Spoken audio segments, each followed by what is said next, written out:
नमस्कार। लक्ष्मीनारायण ज्योतिष केंद्र में आप सभी का स्वागत। मैं आचार्य पी शुक्ला। मस्तिष्क रेखा, आप सभी समझ रहे होंगे कि मस्तिष्क रेखा कितनी महत्वपूर्ण है हमारे लिए। मस्तिष्क, दिमाग और रेखा अगर कहा जाए हाथ में, मस्तिष्क रेखा से संबंधित कुछ योगों पे आज हम बात करेंगे। किस तरीके की मस्तिष्क रेखा अच्छी है, कौन सी मस्तिष्क रेखा खराब है। सभी काम अगर हम कहें तो कहीं ना कहीं हमारे दिमाग से चलते हैं। 100% काम, चाहे वो पैर की उंगली हो, चाहे वो हाथ की उंगली हो, चाहे वो पैसा हो, चाहे वो काम हो, कोई भी काम हो। कुछ ऐसी रेखाओं पे हम चर्चा करेंगे। कुछ अच्छी भी रेखाएं हैं, कुछ सावधानी रखने वाली भी रेखाएं हैं। क्या किन रेखाओं का क्या दोष है, किस तरीके की मस्तिष्क रेखा अच्छी है, किस तरीके की मस्तिष्क रेखा अगर कहा जाए दोषपूर्ण कहलाती है। देखिए, पहले समझिए मस्तिष्क रेखा होती क्या है। जिन लोगों को नहीं पता, मस्तिष्क रेखा ये है, हाथ में जीवन रेखा या शुक्र की रेखा से मिली हुई रेखा मस्तिष्क रेखा कहलाती है। मस्तिष्क रेखा अगर कहा जाए छोटी है, इसको आप छोटा, मैंने इसको जो है छोटा कर दिया। छोटे से बड़े की तरफ आएंगे, एक एक पॉइंट पे विस्तृत जानकारी मैं दूंगा। अगर मस्तिष्क रेखा छोटी है, ऐसे लोग भौतिकता में जीते हैं। अच्छी है, अच्छी बात है, भौतिक होना चाहिए आदमी को। मानसिक स्थिति ऐसे लोगों की कहीं ना कहीं तनाव, ऐसे लोगों के अंदर तनाव बहुत होता है। समय समय पे कुछ ना कुछ ऐसी बातें होती रहती हैं, या उनके जो कृत्य होते हैं, उनके जो काम होते हैं, वो कहीं ना कहीं तनावपूर्ण हो जाते हैं। ऐसे लोग बेहद धूर्त होते हैं। बुरा ना मानिएगा, लेकिन ज्योतिष में ये वर्ड यूज़ किया जाता है। बेहद धूर्त होते हैं ऐसे लोग, अपने आगे किसी की नहीं मानते हैं। एक चीज़ यहाँ पर मैं ज़रूर कहना चाहूँगा कि जो लोग धैर्यवान होते हैं, जो लोग धैर्य से दूसरों की बातें सुनते हैं और अंत में अपनी बातों को कहते हैं, वो जीवन में सफल होते हैं। जो अगले ने कहा नहीं, उससे पहले आपने उसकी बात को काट दिया। वो क्या कहने जा रहा था, आपके फ़ायदे की बात करने जा रहा था। हो सकता है आपके फ़ायदे की बात करने जा रहा हो और आपने उसको काटा, वहीं पे बातें ख़त्म हो गई। तो ये दिक्कत है। छोटी अगर मस्तिष्क रेखा कहा जाए तो बहुत अच्छी नहीं कहलाती है। कहीं ना कहीं हड़बड़ाहट, जल्दबाजी में ऐसे लोग रहते हैं। एक चीज़ का यहाँ ध्यान रखिएगा, अगर उंगलियों में गांठें हैं, हल्की हल्की गांठ उंगलियों में है और अंगूठा लंबा है, ये अंगूठा जो है आपका लंबा है, तो ये खराब नहीं कहलाएगा, तब ये शुभ में आ जाएगा। शुभ मतलब हो गया अच्छे में कहा जाएगा। अंगूठा कम से कम जो है इसके लगभग यहाँ तक होना चाहिए, तो कहीं ना कहीं ये अच्छे में गिनती होगी, खराब में गिनती नहीं होगी।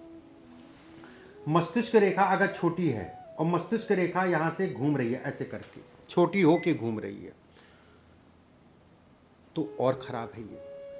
शुक्र और चंद्रमा, ये हिस्सा अगर कहा जाए और चंद्रमा का हिस्सा भी पीड़ित है, पापी है, तो ये कहा जाएगा व्यक्ति को जीवन में सफलता बड़ी मुश्किल से मिलेगी। बामुश्किल जो है ऐसे लोग सफल हो पाते हैं। ऐसे लोगों को योगा जरूर करना चाहिए। ऐसे लोगों को क्रोध से बच के रहना चाहिए। ऐसे लोगों को किसी भी काम में बिना राय लिए, दूसरों की राय लिए नहीं शुरू करना चाहिए। अगर ये रेखा आपकी जो है मुड़ रही है, अंगूठे का ये हिस्सा जिसे हम लोग शुक्र कहते हैं, शुक्र का ये क्षेत्र जो है दबा है, और ये चंद्रमा का क्षेत्र भी कहीं ना कहीं दबा है, या कुछ ऐसी रेखाएं जो नुकसान पहुंचा रही हो, तो ऐसे में कहा जाएगा ये अच्छा संकेत नहीं है।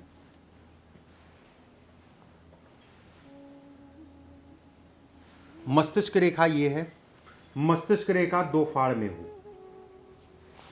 मस्तिष्क रेखा अगर दो फाड़ में है, ऐसे लोग स्वभाव से क्रोधी होते हैं, गुस्सा बहुत आएगा ऐसे लोगों को। चंचलता भी दिखाई देती है ऐसे लोगों के अंदर, चंचल स्वभाव होता है। धन के लिए, यश के लिए, समृद्धि के लिए अच्छा संकेत है, कहीं ना कहीं अच्छा कहा जाता है। व्यक्ति के पास अच्छा धन आता है, व्यक्ति व्यवहारिक होता है, कहीं ना कहीं लोगों से ऐसे लोगों के संबंध अच्छे होते हैं, विचार शक्ति अच्छी होती है ऐसे लोगों के अंदर, अपनी बातों को रखने का ऐसे लोगों के अंदर ढंग होता है। अब कई लोगों की हाथ में ऐसी भी रेखा होती है, रेखाएं आपस में अंदर की तरफ मुड़ जाएं। मस्तिष्क रेखा से निकली रेखा, दो रेखा हुई, दो रेखाएं आपस में अंदर से मुड़ जाएं, ये अच्छा संकेत नहीं है। धन के लिए, कर्म के लिए, भौतिक सुखों के लिए अगर कहा जाए, इसे अच्छा नहीं कहा जाता है। अगर ये रेखा, दो रेखा है, ठीक है, आगे जाके दो हिस्से में बट गई। हाथ आपका मोटा है, हाथ आपका जो है मोटा है, अंगूठा आपका छोटा है, ये अंगूठा जो है छोटा है। केतु का हिस्सा, केतु का हिस्सा मतलब ये हिस्सा होता है जहाँ से हमारा हाथ शुरू होता है। केतु का हिस्सा अगर कहा जाए आपका ज़्यादा उठा है, ऐसे में भी ये कहा जाएगा अपनी गलतियों के कारण व्यक्ति अपना नुकसान करेगा। अपनी गलतियों के कारण व्यक्ति जो है सफलता बड़ा लेट मिलती है या फिर हो सकता ना भी मिले। ऐसे लोगों को सामाजिकता में हरदम रहना चाहिए, समाज के साथ जुड़ के काम करना चाहिए। थोड़ा सा ऐसे लोग अकेला पसंद होते हैं, अकेला काम करना चाहते हैं, वो अच्छा नहीं है। अगर मस्तिष्क रेखा इतनी लंबी है, जीवन रेखा से मिल रही है, ऐसे लोग बुद्धिमान होते हैं, पैतृक धन संपत्ति मिलती है, शिक्षा से संबंधित चीज़ों के लिए अच्छा कहा जाता है, पढ़ाई लिखाई से संबंधित चीज़ों के लिए अच्छा है। कला के क्षेत्र या स्वास्थ्य के लिए अगर कहा जाए, स्वास्थ्य से संबंधित चीज़ों के लिए भी अच्छा है। समाज के लिए सोचने वाला, समाज से संबंधित चीज़ों में जुड़ के रहने वाला, ऐसे लोग दानी प्रवृत्ति के होते हैं। रिसर्च, व्यवसाय और कहीं ना कहीं अकाउंट से संबंधित काम में पारंगत होते हैं, चाहे रिसर्च का काम हो, शोध करने का काम हो। मैं बिल्कुल ऐसा नहीं कहूँगा कि साइंटिस्ट बन जाएंगे, शोध से संबंधित कार्यों में अच्छा प्रयत्न, अच्छा कार्य करते हैं। व्यवसाय में भी होंगे तो अच्छे से व्यवसाय मैनेजमेंट इत्यादि चीज़ें बेहद अच्छा करते हैं। और अकाउंट्स ऐसे लोगों का बेहद अच्छा होता है, अकाउंट। अब मस्तिष्क रेखा में अगर कुछ रेखाएं आपकी जो है खड़ी हो रही हों, इसका क्या मतलब है? यश, मान सम्मान, सफलता। ज़्यादातर ऐसे लोग जो देखा गया है कम से कम दो काम करते हैं, दो जगहों से धन कमाते हैं। अगर नौकरी में भी हैं तो सफलता को ये दिखाता है, बड़े स्तर तक नौकरी में पहुंचाता है। खाने पीने के बड़े शौकीन होते हैं, खाने पीने से संबंधित चीज़ों में बड़े शौकीन ऐसे लोग कहलाते हैं। अगर ये साइन दोनों हाथों में है, एक चीज़ और मैं बता दूं, अगर ये साइन जो है दोनों हाथों में है, हाथ की उंगलियां लंबी हैं, हाथ जो है समानता अगर कहा जाए ठीक ठाक सा उठा है, सफलता है ये, और बड़े स्तर तक सफलता है। सभी प्रकार के काम धैर्य से, आराम से। बहुत सारे लोग ऐसे होते हैं ना कि किसी ने कुछ कहा और वो जो है हड़बड़ाहट में चल दिए। ऐसे लोग बड़ा सोच समझ के काम करते हैं, व्यापार में कुशल होते हैं, नौकरी के भी क्षेत्र में होंगे तो कहीं ना कहीं बड़े स्तर तक ऐसे लोग जाते हैं। धन के लिए, कर्म के लिए बेहद अच्छा है।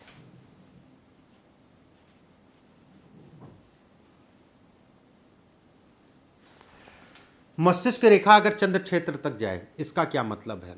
देखिए, मस्तिष्क रेखा अगर चंद्र क्षेत्र तक जाए, कहीं ना कहीं ऐसे लोग सामाजिक काम, पॉलिटिक्स, राजनीति, बड़े स्तर का काम, धन के लिए एक विशेष राजयोग, ऐसे लोग धनी होते हैं।